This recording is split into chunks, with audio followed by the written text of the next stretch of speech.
Capital TV Bihar देख रहे हैं आप। आज इस स्पेशल स्टोरी में बात होगी बिहार की सियासत की।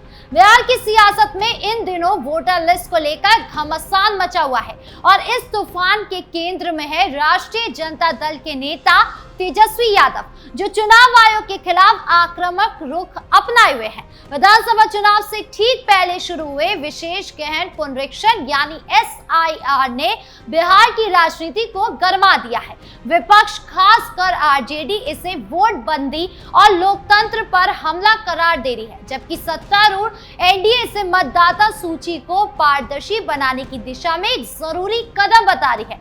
तेजस्वी यादव ने इस मुद्दे को लेकर न केवल सड़क पर उतरकर बिहार बंद का आह्वान किया, बल्कि सुप्रीम कोर्ट तक में याचिका दायर कर चुनाव आयोग की मंशा पर सवाल उठाए हैं। लेकिन क्या ये वास्तव में लोकतंत्र की रक्षा का प्रयास है या फिर हार के डर में उपजा एक राजनीतिक ड्रामा? आइए इस विवाद के हर पहलू को गहराई से समझते हैं और जानते हैं कि कैसे RJD इस मुद्दे को अपने सियासी हथियार के रूप में इस्तेमाल करने की कोशिश कर रही है, जबकि सच्चाई कुछ और ही बयान करती है। बिहार में करीब 8 करोड़ मतदाता है और चुनाव आयोग के अनुसार 2003 के बाद मतदाता सूची का कोई व्यापक पुनरीक्षण नहीं हुआ है। इस दौरान शहरीकरण, पलायन और कथित तौर पर अवैध प्रवासियों के नाम शामिल होने से सूची के कई अनियमितताएं सामने आई हैं। कुछ जिले जैसे किशनगंज, औरैया और कटिहार में आधार कार्ड धारकों की संख्या आबादी से अधिक पाई गई है, जो फर्जी वोटरों की मौजूदगी का संकेत देता है। चुनाव आयोग का कहना है कि इस संशोधन का मकसद ऐसी गलतियों को सुधारना और एक विश्वसनीय मतदाता सूची तैयार करना है, जो निष्पक्ष चुनाव की नींव रखे। आयोग ने साफ किया है कि जिन लोगों का नाम 2003 के वोटर लिस्ट में है, उन्हें कोई अतिरिक्त दस्तावेज देने की जरूरत नहीं है। इसके बावजूद विपक्ष इस प्रक्रिया को गरीबों, दलितों और अल्पसंख्यकों के खिलाफ साजिश बता रहा है। तो वहीं तेजस्वी यादव ने इस मुद्दे को लेकर आक्रामक रुख भी अपनाया है। उन्होंने इसे वोट बंदी का नाम दिया और दावा किया कि दलित, पिछड़े और अल्पसंख्यक समुदाय के वोट काटे जा रहे हैं। तेजस्वी ने न केवल बिहार बंद का आह्वान किया, बल्कि राहुल गांधी के साथ मिलकर पटना में विरोध प्रदर्शन भी किया। उनकी मांग है कि इस प्रक्रिया को तत्काल रोका जाए और आधार कार्ड, राशन कार्ड जैसे दस्तावेजों को मान्य किया जाए। लेकिन क्या ये वास्तव में जनता की चिंता है या फिर RJD की सियासी रोटियां सेकने की कोशिश? सच्चाई ये है कि तेजस्वी का ये आक्रामक रुख उनकी हार की आशंका को उजागर करता है। बीजेपी सांसद रविशंकर प्रसाद ने सटीक सवाल उठाया था कि क्या विपक्ष चाहता है कि घुसपैठियों और फर्जी वोटरों के नाम सूची में बने रहे? तेजस्वी का ये बयान कि वो चुनाव का बहिष्कार करते हैं केवल एक रणनीतिक कदम है, जिसका मकसद अपने कोर वोट बैंक यादव, मुस्लिम और OBC समुदाय को एकजुट करना है। लेकिन ये रणनीति उल्टी पड़ती दिख रही है, क्योंकि जनता अब ऐसे खोखले नारों से उब चुकी है। वोटर लिस्ट संशोधन को लेकर विपक्ष ने सुप्रीम कोर्ट का रुख किया, लेकिन वहां भी उनके तर्क कमजोर पड़ते दिखे। सुप्रीम कोर्ट ने चुनाव आयोग से सवाल किया कि इतने कम समय में इतनी बड़ी प्रक्रिया कैसे पूरी होगी, लेकिन साथ ही ये भी स्पष्ट किया कि आधार कार्ड नागरिकता का प्रमाण नहीं है। कोर्ट ने यह भी कहा कि जिन 11 दस्तावेजों की मांग की गई है वो अंतिम नहीं है और आधार, वोटर ID और राशन कार्ड जैसे दस्तावेजों को भी माना जा सकता है। इससे तेजस्वी के उस दावे की हवा निकल गई जिसमें उन्होंने कहा था कि जरूरी दस्तावेजों को मान्य नहीं किया जा रहा है। चुनाव आयोग ने सुप्रीम कोर्ट को आश्वासन दिया है कि किसी भी मतदाता को बिना सुनवाई के सूची नहीं दिया जाएगा, जिसने विपक्ष के वोट काटने के आरोपों को कमजोर कर दिया है। चुनाव आयोग ने सुप्रीम कोर्ट को आश्वासन दिया है कि किसी भी मतदाता को बिना सुनवाई के सूची से नहीं हटाया जाएगा, जिसने विपक्ष के वोट काटने के आरोपों को कमजोर कर दिया है। बिहार विधानसभा में इस मुद्दे पर हंगामा अपने चरम पर पहुंच गया है। तेजस्वी ने आरोप लगाया कि बीजेपी विधायकों ने उनके परिवार को गालियां दी, उनके भाषण को बाधित किया। लेकिन सवाल यह है कि क्या तेजस्वी स्वयं सदन में मुद्दे पर चर्चा करने के बजाय व्यक्तिगत हमले और ड्रामे को हवा नहीं दे रहे हैं? विधानसभा में सत्ता पक्ष और विपक्ष के बीच हाथापाई और माइक तोड़ने की घटनाएं हुई, लेकिन तेजस्वी ने इसे अपने पक्ष में बुनाने का कोशिश किया।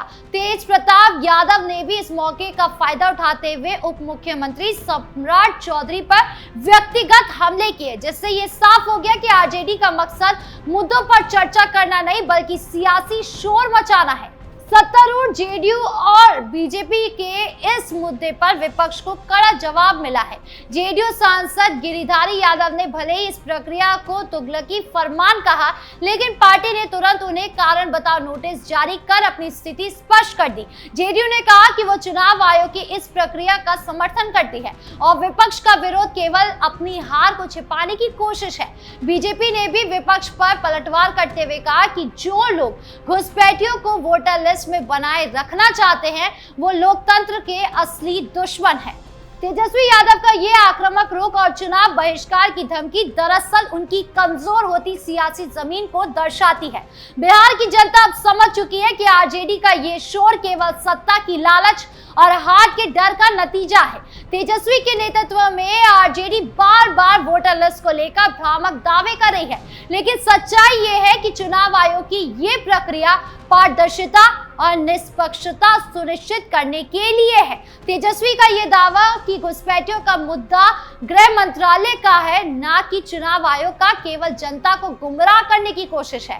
अगर वाकई कोई घुसपैठिया वोटर लिस्ट में है तो क्या आरजेडी चाहती है कि ऐसे लोग मतदान करें, निष्पक्ष चुनाव की प्रक्रिया को प्रभावित करें? यह सवाल तेजस्वी के इरादों पर बड़ा प्रश्न चिन्ह लगाता है। बिहार की जनता जो वर्षों से आरजेडी के परिवारवादी और भ्रष्टाचार के आरोपों से त्रस्त है, अब इस सियासी ड्रामे की अच्छी तरह समझ रही है। तेजस्वी का ये तमाशा केवल उनके सियासी अस्तित्व को बचाने की नाकाम कोशिश है, लेकिन जनता अब उनके इस झूठ के जाल में फंसने वाली नहीं है। तो वही दूसरी तरफ मंत्री विजय कुमार चौधरी ने तेजस्वी यादव को महागठबंधन सरकार में उनकी कथित हाईजैक की कोशिशों को याद दिलाया है। तेजस्वी ने उप मुख्यमंत्री विजय सिन्हा पर कटाक्ष किया, जिस पर सिन्हा ने तीखा जवाब दिया। दरअसल जल संसाधन एवं सदस्य कार्य मंत्री विजय कुमार चौधरी ने विधानसभा में विपक्ष के नेता तेजस्वी यादव को याद दिलाया कि महागठबंधन की साझा सरकार के दिनों में आप यानी तेजस्वी भी सरकार को हाईजैक करना चाहते थे। कहां कर पाए? तेजस्वी ने अपने भाषण के दौरान चौधरी को सलाह दी कि वो मुख्यमंत्री को बताए कि किस तरह उन्हें भाजपा हाईजैक कर रही है। चौधरी ने कहा कि नीतीश कुमार को कोई हाईजैक नहीं कर सकता है, आपने भी प्रयास किया था, सफल नहीं हो पाए। तेजस्वी ने उप मुख्यमंत्री विजय कुमार सिन्हा पर मजाक के अंदाज में ही तीखी टिप्पणी की। उन्होंने कहा कि लखीसराय में एक केंद्रीय मंत्री है जो इन्हें चैन से जीने नहीं देते। प्रधानमंत्री की गाड़ी पर लंबे कद के सम्राट चौधरी आगे खड़े हो जाते हैं, उनके पीछे विजय सिन्हा नजर आते हैं। सिन्हा ने प्रतिवाद किया है, बोले मैं दो मुख्यमंत्री का बेटा नहीं हूं, शिक्षक का बेटा हूं, जमीन पर रहता हूं, आपकी तरह मुंह में सोने का चम्मच लेकर नहीं पैदा हुआ था, अनुकंपा पर राजनीति में नहीं आया हूं। ग्रामीण कार्य मंत्री अशोक चौधरी ने तेजस्वी को टोका, आप उप मुख्यमंत्री रहे हैं, अपने कार्यकाल की किसी एक योजना का नाम बता दे जिसकी शुरुआत आपने की हो। तेजस्वी ने बाद में दामाद के बहाने अशोक चौधरी को घेरा, कहा कि एनडीए का मतलब नेशनल दामाद आयोग या नेशनल दामाद अलायंस है। उन्होंने कहा कि चौधरी के दामाद तो आरएसएस कोटा से मेंबर बने हैं, पता नहीं कब से सरकार में आरएसएस कोटा लागू हो गया है। उप मुख्यमंत्री सम्राट चौधरी ने तेजस्वी को एक बार बेचारा कह दिया। उन्होंने इस समय गवाए बिना उत्तर दिया, ये बेचारा आपको बेचारा बना दिया। तेजस्वी ने कहा कि मतदाता पुनरीक्षण प्रपत्र पर देवघर में जलेबी बेची जा रही है, ये प्रपत्र जहां तहां बेचे जा रहे हैं। यानी कुल मिलाकर कहे तो बिहार में वोटर लिस्ट संशोधन का मुद्दा निश्चित रूप से संवेदनशील है, लेकिन इसे सियासी हथियार बनाकर तेजस्वी यादव और आरजेडी ने अपनी मंशा जाहिर कर दी है। चुनाव आयोग की ये प्रक्रिया निष्पक्ष और पारदर्शी चुनाव सुनिश्चित करने की दिशा में एक कदम है और इसे रोकने की कोशिश केवल लोकतंत्र को कमजोर करने की साजिश है। तेजस्वी का ये ड्रामा जिसमें वो बार बार गरीबों और अल्पसंख्यकों का हवाला दे रहे हैं। केवल उनके वोट बैंक को खुश करने की कोशिश है। लेकिन बिहार की जागरूक जनता अब इस सियासी खेल को समझ चुकी है। समय आ गया है कि तेजस्वी और उनकी पार्टी सियासत के शोर से बाहर निकले और बिहार के विकास पर ध्यान दे, क्योंकि जनता अब सिर्फ काम चाहती है, ना कि खोखले नारे। आपके इस पूरे मामले को लेकर क्या राय है, कमेंट बॉक्स में जरूर बताएं। नमस्कार।